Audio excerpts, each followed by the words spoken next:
ഇന്നലെ ഞങ്ങൾ സ്റ്റേ ചെയ്തത് ചെറുപുഴ എന്ന് പറഞ്ഞ സ്ഥലത്താണ്, കാസർഗോഡ് ബോർഡർ. ഇതായിരുന്നു റൂം. രാവിലെ അവിടെ നിന്ന് ഇറങ്ങി ഇനിയിപ്പോൾ ബ്രേക്ക്ഫാസ്റ്റ് കഴിക്കണം. അങ്ങനെ ഞങ്ങളൊരു ഹോട്ടലിലെത്തി. ഇവിടെ ചെറുപുഴയിലുള്ള ഹോട്ടൽ തന്നെയാണ്. ഫുഡൊക്കെ കഴിച്ചു, എല്ലാം വലിയ കുഴപ്പമില്ലായിരുന്നു. അങ്ങനെ അവിടെ നിന്ന് വീണ്ടും യാത്ര തിരിച്ചു. ഞങ്ങൾ ശരിക്കും വന്നത് എന്താണെന്ന് വെച്ച് കഴിഞ്ഞാൽ ഇവിടെ എൻ്റെ ഫ്രണ്ടിൻ്റെ ഒരു മാരേജ് ഉണ്ട്. നമ്മളിങ്ങോട്ടേക്ക് യാത്ര തിരിച്ചതും അതിനുവേണ്ടിയാണ്. ആ ഫംഗ്ഷന് മെയിനായിട്ട് പങ്കെടുക്കണം. അങ്ങനെ ഞങ്ങൾ ഓഡിറ്റോറിയത്തിലെത്തി. അടിപൊളി ഒരു കണ്ണൂർ കല്യാണം. നിക്കാഹ് കഴിഞ്ഞ് നമ്മൾ ഫുഡ് കഴിക്കാൻ കയറി. ഫുഡൊക്കെ സൂപ്പറായിരുന്നു. ഫുഡിങ് കഴിഞ്ഞ് ഹാപ്പിയായി നമ്മൾ ആ ഫ്രണ്ടിൻ്റെ അടുത്തെത്തി.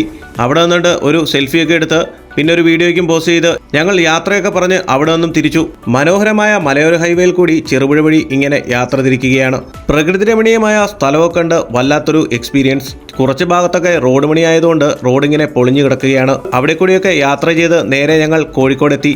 വൈകുന്നേരമായപ്പോഴാണ് നമ്മൾ കോഴിക്കോട് എത്തിയത്. കണ്ണൂർ യാത്ര അവസാനിക്കുന്നില്ല. അടുത്ത വീഡിയോയുമായിട്ട് ഉടനെ കാണാം. Till then bye from Haris. Videos ഇഷ്ടമാണെങ്കിൽ ഒന്ന് ഫോളോ ചെയ്തേക്കണേ.